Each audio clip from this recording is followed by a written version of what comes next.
Good evening, કેમ છો તમે બધા મજામાં હશો? આઈ હોપ તમને બધાને પહેલાં તો જય શ્રી કૃષ્ણ, જય માતાજી.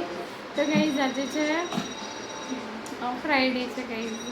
તો ગાઈઝ તમને આજે છે મારા વિડીયોની અંદર એટલે કે આ બ્લોગની અંદર છે ને તમને એક રેસીપી બતાવવાની છું. એ રેસીપી એવી છે ને કે ફટાફટ થઈ જાય, અને જો વરસાદ આવતો હોય અને આપણને ચટપટું ખાવાની ઈચ્છા થાય તો ફટફટ બની જાય એવી આ રેસીપી છે. તો ગાઈઝ એ રેસીપીનું નામ બતાવવાની છું, ગુજરાતી સ્પેશિયલ ઇન્સ્ટન્ટ ગરમા ગરમ હાંડવો. એ પણ પાછો હાંડવો શાનો બનાવવાનો છે? સોજીનો. તો ગાઈઝ તમે એ હાંડવો ખાઓ ને તો ફટાફટ બની જશે, નહીં બની જશે બનાવશો તો, અને તમને ખાવાની પણ મજા આવશે ચટપટ. તો તમને હું એની રેસીપી બતાવવાની છું. અને ગાઈઝ તમને બીજી પણ એક વસ્તુ બતાવવાની છું. એ વસ્તુ એવી છે ને કે યુઝફુલ થઈ શકે એવી છે, તો શો ઓફ કરવાની છું યુઝફુલ થિંગને. તો ગાઈઝ એ પણ તમને ચલો બતાવું. देखो तो क्या मेरे जगह में कौन सा पसंद है, पुराना ने कमेंट करके बताइए. तो क्या कमेंट करके बताइए. तारक मेहता के शो में आज नया गोली की एंट्री हुई है, नई गोली की गाइस. तो वो बोल रहा है कि आपको कौन सा पसंद है, पुराना वाला गोली गुलाब कुमार या नया वाला गोली. तो आप हमें कमेंट करके बताना. हाँ सानिध्य ऐसा बता रहा है. તો ગાઈઝ તમને અહીંયા છે ને બીજી પણ એક વાત શેર કરવા માગીશ, કારણ કે ગાઈઝ એક યુઝફુલ સમથિંગ શો ઓફ કરવાની છું. કોઈ સ્પોન્સર્ડ નથી, બસ જાતે મેં ખરીદેલી છે અને એ વસ્તુ સારી છે પ્રોડક્ટ. મેં લાસ્ટ યર પણ એને પરચેસ કરી હતી, અત્યારે પણ કરી છે, અને એ વસ્તુ છે ને એ હું પોતે પ્રોડક્ટ્સને યુઝ કરું છું. તો બસ એના વિશે હું તમને બતાવીશ. તો ગાઈઝ હું તમને જે પ્રોડક્ટ બતાવવાની હતી હું પોતે યુઝ કરું છું, એ પ્રોડક્ટ વિશે તમને માહિતી આપું. તો ગાઈઝ આ છે ને એ વાસણ ઘસવાનું લિક્વિડ છે, ચામુંડાનું છે મતલબ. તો ગાઈઝ તમારે છે ને આ પ્રોડક્ટ્સ પરચેસ કરવી હોય ને તો એમાં ખાલી તમારે વાસણ ઘસવાનું લિક્વિડ લેવું હોય તો 110 રૂપિયાનું, અને તમારે વાસણ ઘસવાના લિક્વિડ સિવાય તમારે કપડાં ધોવાના સાબુ, વાસણ ઘસવાના સાબુ, પછી કપડાં ધોવાનો પાવડર, વોશિંગ પાવડર અને આ ડોલ, આ બાકી 5 વસ્તુ લેવી હોય ને તો તમારે 230 રૂપિયામાં એમને મને આપી છે ગાઈઝ. તો લાસ્ટ યર મેં યુઝ કરી હતી. આ બધી જ પ્રોડક્ટ સારી હતી, અને એ જે પ્રોડક્ટ્સ છે ને એનું નામ છે ચામુંડા. એમના કોઈ પણ પ્રોડક્ટ્સની ઉપર તમે જોઈ શકો છો ચામુંડા ચામુંડા જ લખેલું છે. તો ગાઈઝ તમારા ત્યાં પણ કદાચ એ ભાઈ આવે તો તમે આ પ્રોડક્ટ્સ લઈ શકો છો, સારી આવે છે. તો ગાઈઝ આપણે હાંડવો બનાવવાના છે ને એના મેઇન ઇન્ગ્રીડિયન્ટ્સ બતાવી દઉં તમને. તો આ લસણ છે, લીલા મરચાં છે આની અંદર, અને સિંગ છે. આનો મિક્સ કરીને મેં ટીચીને આવી રીતે મિક્સ કરીને આની પેસ્ટ બનાવી દીધી છે, એ છે. પછી આ ટાટાના સોડા છે ગાઈઝ, તમે જોઈ શકો છો. 1 ચમચી જેટલા લેવાના છે, બહુ નહીં પણ થોડા, અડધી ચમચી.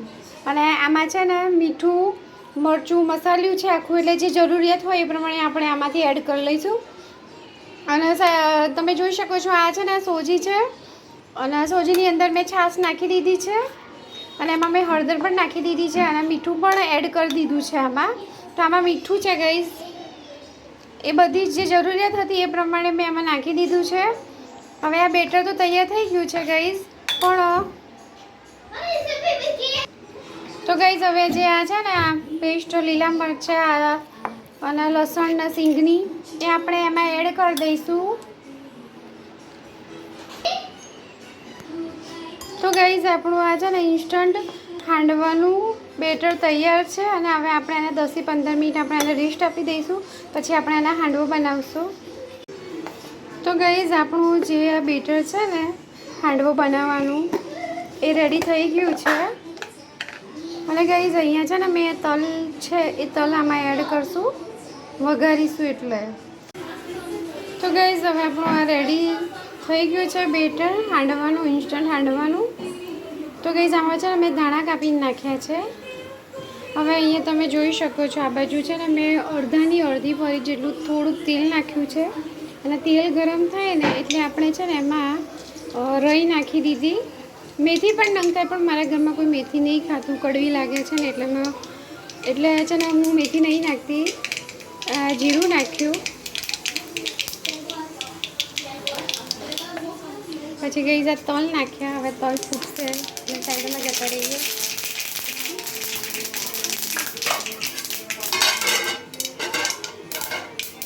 હવે તલ ફૂટી ગયા એટલે ગઈ આપણું આ જે ખીરું છે ને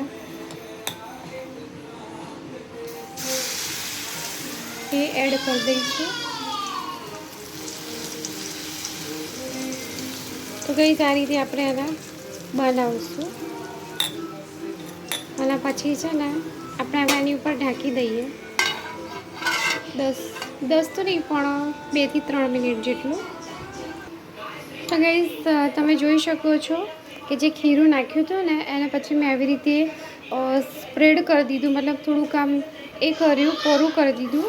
હવે છે ને આપણે આનો નીચેનો ભાગ જોઈશું. તો ગાઈઝ એ છે ને ચડી ગયેલો લાગે છે આપણને, એટલે ધીમે ધીમે આને આ બાજુથી ઉખેડીને બધી બાજુથી આને પલટાવી દઈશું. તો ગાઈઝ હવે છે ને આપણે આને પલટાવી દઈશું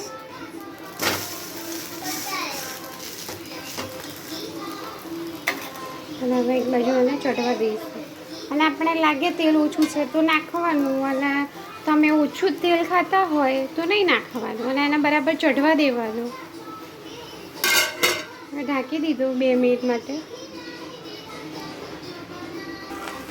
તો ગાઈઝ આપણો આ હાંડવો પાકી રહ્યો છે, મતલબ હજુ શેકાઈ રહ્યો છે.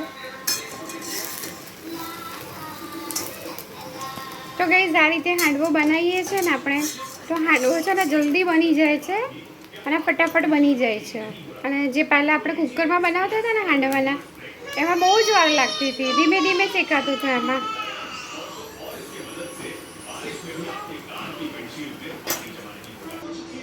તો ગાઈઝ આપણો છે ને એક આ હાંડવો, મતલબ એક હાંડવાનો બંકોડો તૈયાર થઈ ગયો છે. હવે આપણે બીજો બનાવશું, આવી રીતે બીજો રોટલો બનાવશું હાંડવાનો. તમે જે પણ કહો, રોટલો કહો, બંકોડો કહો, એ રીતે. તો ગાઈઝ આવી રીતે આપણે છે ને બધા બનાવી દેવાના ધીમે ધીમે. તો ગાઈઝ આપણો આ બીજો બંકોડો રોટલો તૈયાર થઈ ગયો છે.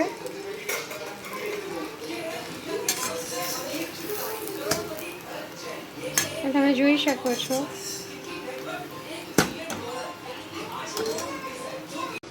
તો ગાઈઝ આપણા છે ને જે ઇન્સ્ટન્ટ હાંડવો હતો ને, જેના આપણે આ રોટલા બનાવ્યા છે કે બંકોડા, એ રેડી છે. ટોટલ ગાઈઝ 4 બન્યા હતા, એમાંથી એક સોનુભાઈને આપ્યા જ, એક આપ્યું એના ખાવા માટે. આ 1 2 3 છે. અને ગાઈઝ આ લસણની ચટણી છે. તો તમે છે ને આને આ હાંડવાને તમે લસણની ચટણી જોડે ખાઈ શકો છો, ચા જોડે ખાઈ શકો છો, ટોમેટો સોસ જોડે, કેચઅપ જોડે પણ તમે ખાઈ શકો છો. તો ગાઈઝ આ ઇન્સ્ટન્ટ હાંડવો ખાવાની બહુ જ મજા આવે છે. જ્યારે વરસાદ પડતો હોય અને આપણને ચટપટું ખાવાની ઈચ્છા થાય ને, ત્યારે ફટાફટ આવી રીતે તમે ઇન્સ્ટન્ટ બનાવો તો ઘરમાં જ ફટાફટ બની જશે અને તમને ખાવાની પણ બહુ જ મજા આવશે. હેલો ગાઈઝ, તો ગાઈઝ તમને આ વિડીયો પસંદ આવે તો વિડીયોને લાઈક કરજો, શેર કરજો અને મારી ચેનલને સબસ્ક્રાઈબ કરજો અને બેલ આઇકન પ્રેસ કરજો, જેથી કરી તમને મારા નવા વિડીયોની નોટિફિકેશન મળતી રહે. અને ગાઈઝ જે લોકો નવા હોય એ લોકોને પ્લીઝ રિક્વેસ્ટ કરું છું કે મારી ચેનલને સબસ્ક્રાઈબ જરૂરથી કરજો. તો guys thank you for watching.